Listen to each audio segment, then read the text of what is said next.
Unaweza shangaa ukaangalia hizi scrap zote ukashangaa zinatoka wapi. Hebu zicheki. Ndio hizi zingine zinakaa box hizo. Kuna zingine huko zimetupwa. Kuna zingine hapa mbele, Hebu nikuchanue hiyo sasa. So iko hivi, wakati material inatoka China, wakati material inatoka China, hiyo material inapakiwa vizuri, Unaona kila material utapata hizi ni handrails, Unaona vile zimepakiwa vizuri, imechomwa beam kando kando. So hiyo ni kama two box, unaona.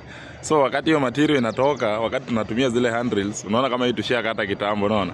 So hii channels za juu hizi zinakuwa useless, zinapelekwa pale kwa scrap, unaona. Sasa hivi ndio zinafanya, So Mchina anaassume hizi kama channel hizi zenye zimeshika material, anaassume hizo ni kama umenunua kiberiti. Sasa hii ni kale ka box ka kiberiti, unaona.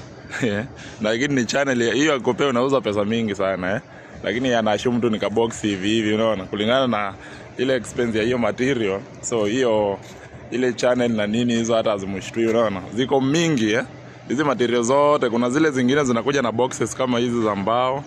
Zingine zinakuja na boxes kama hizi za zimechomwa na checker plate nini, unaona. Kuna zingine kama hizo. So ziko tofauti. So zile zingine zinakuja na channels. Imepigwa frame vizuri, So ni hivyo sasa. Hiyo ndo napata wakati hii inatolewa, hii inaenda inatupwa kwa scrap huko, unaona. So mwisho sijui nani atauza. Mwenye atauza hapo ndo atafaidika,